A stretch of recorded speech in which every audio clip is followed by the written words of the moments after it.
bugün endi yana bir xursand bo'lgan joyimiz shu bo'ldiki, Shvetsiyada yana bir jamiyat instituti.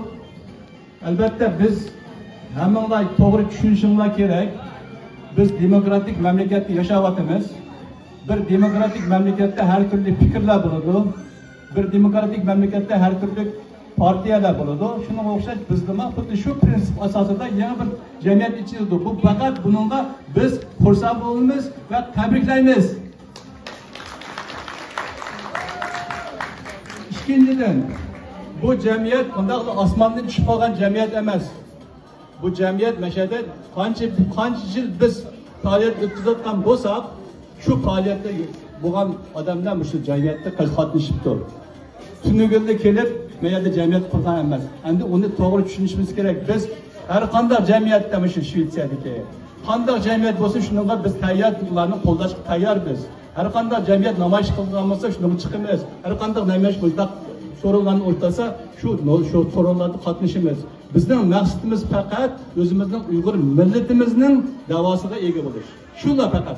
Boshqa bir bizimiz yo'q. Shuning uchun Uyg'urlar uchun qaysi bir jamiyat harakat qilibdi, shularni qo'llab-quvvatlaymiz va bundan keyin ham shunday qilamiz.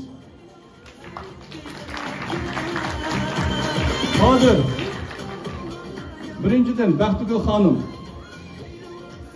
Baxtigul xonim mudaqlar unutgan emas, Baxtigul xonim 20 yildan beri kurash ko'sar apandini eslasak, shu Baxtigul xonimni eslasak bo'ldi. Shularning xotirasini qilsak, kurash ko'sar apandim Uyg'ur millatiga, Uyg'ur davosiga cho'ng to'p qo'shgan siyosiy hisoblanadi. Dunyoda cho'ng shuhrati bor, dunyoda o'zining jinini shuning uchun qiladi dedi. Shunga yana bir qatam Baxtigul xonimni tabriklayman. Cho'ng bir lavozimlarda turibsiz. O'zingizning yo'ldoshining yo'lini tutaman deb o'zingiz vafodorlik bilan siz kelajakda cho'ng muvaffaqiyatlarni tilayman. Ozgina men sizga so'rag'im bor menimki, yana shu hozir shu narsani istasam.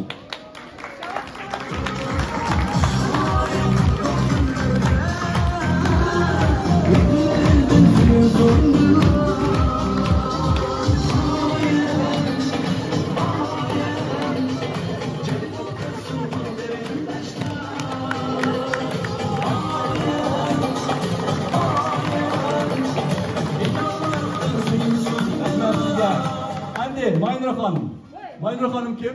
Osmonda tushib qolgan Maynur Hanım emas. Bu Maynur Hanımni biz qachondan beri tanıymiz? 2005-yildan beri tanıymiz, to'g'rimi? Hatta undan nima oldi? 2002'de kelib nima qilib faoliyat o'tkazdi. Keyin Uyg'ur komissiyasining raisi bo'ldi. Bir qancha yil nihoyat aktiv qatnashdi. U faoliyat bo'lganda bir jamiyatni beshiga olgandim, oson ish emas. Bir jamiyatning ishini yuritish, uni qilish, u oson ish to'xtamaydi. Chunki biz o'zimizning beshimizdan o'tgan, shuni bilamiz, yaxshi bilamiz. Shu vaqtda qanday parlamentlar bordik birga. Parlamentning shu har turli partiyalarning nimalari bilan gaplashdik. Maynur xonimniki qatnashishi bilan nihoyat yaxshi o'tgan faoliyatlar bo'ldi. Uningki mashada Shvetsiya Uyg'ur komissiyasi ko'p faoliyatlarni o'tkazdi. Ammo hozir endi Shvetsiya Uyg'ur komissiyasi hozir ham o'tkazyapti o'zining qo'lidan kelgancha. Qanday o'tgan qatimda bir namoyish qildik, Uyg'ur komissiyasi unga qatnashdik. Mana Maynur xonim mana hozir mayaga qatnashibdi. Uning haqqi, har kimning o'zining odatligi bor bu Shvetsiyada. Demak, buni xohlabdi, lekin baribir maqsad bir. Mashalik qancha jamiyat bo'lsa, shu jamiyatdan bir maqsadi bir. Shuning uchun yana bir qatimdan men xo'shal bo'ldim. Men o'zimni o'ylagan edim. O'sha ishimizni doim davomlashtiraylik. Rahmat. Sizga ozgina nima bor meniki?